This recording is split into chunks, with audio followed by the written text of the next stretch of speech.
Shalom, Bapak Ibu, saudara-saudara yang menyaksikan tayangan live streaming ini, bahkan juga beberapa jemaat yang hadir di tempat ini. Saya bersuka cita, saya senang sekali ada di tempat ini. Semuanya sehat? Iya, semuanya pakai masker ya, puji Tuhan. Wah, luar biasa. Tapi tetap kita bersuka cita. Tapi kalau cuma sekedar dekat Yesus doang, saudara, banyak orang yang dekat Tuhan Yesus, banyak orang punya kepentingan atau punya tujuan tertentu dekat-dekat sama Tuhan Yesus. Supaya apa? Supaya dapat mujizat, kesembuhan, supaya diberkati. Pokoknya ujung-ujungnya hanya untuk kepentingan diri sendiri, saudara. Tapi kalau orang yang di dalam Yesus pasti hatinya tenang. Kenapa begitu? Iya, kalau di dekat Tuhan Yesus belum tentu tenang. Saudara mau dekat atau di dalam? Dia. Dalam 1 Yohanes 2 ayat 27 dikatakan, kamu tidak perlu diajar oleh orang lain. Kenapa? Karena pengetahuan dunia akan membuat kita jauh dari Tuhan. Pengetahuan dunia, apalagi yang sudah diselewengkan, yang ada kuasa iblis di dalamnya, ada kepentingan untuk merusak orang lain dan lain sebagainya. Saudara, itu Tuhan bilang gak perlu diajar lagi. Jadi saudara, kalau kita mau mengikuti apa yang Tuhan katakan, mari kepadaku semua yang letih lesu dan berbeban berat, aku akan memberi kelegaan kepadamu. Tapi pikul lakuk yang kupasang dan belajar padaku. Tuhan suruh kita belajar hanya daripada Dia. Gimana caranya belajar daripada Dia? Ya lewat kehidupan kita yang betul-betul mengasihi Tuhan. Dan saya percaya seringkali Tuhan bicara dalam hati kita untuk apapun yang kita lakukan. Karena Dialah yang hanya memiliki hidup kita. Dialah yang hanya memperhatikan hidup kita. Seperti apa sih? Kalau saya boleh analogikan seperti kayak handphone gitu ya. Handphone, kita punya handphone kan gak usah disuruh untuk dicas, dibersihin. Kalau layar LED-nya rusak dan lain sebagainya dibetulin gitu ya, dibersihkan dan lain sebagainya.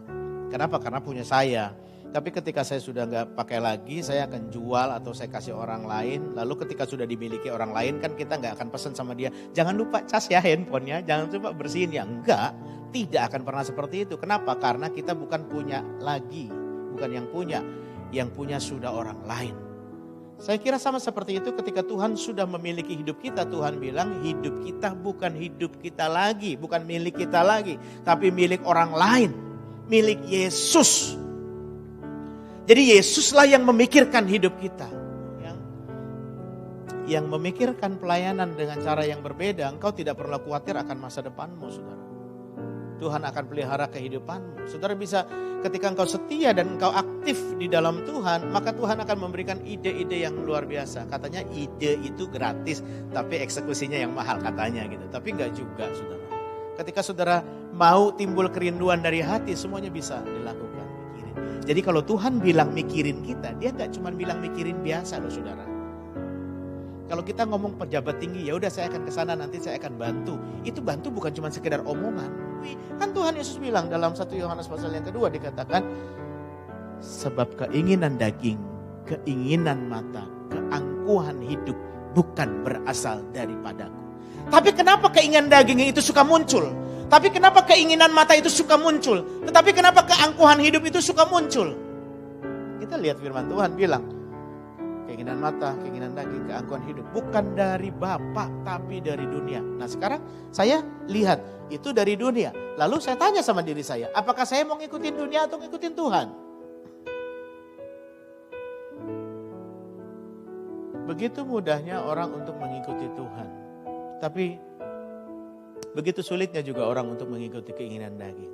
Tetapi kalau kita mengikuti ajaran Tuhan, perintah Tuhan, maka itu yang Tuhan bilang, sebab kuk yang kupasang itu enak dan bebanku pun ringan, saudara.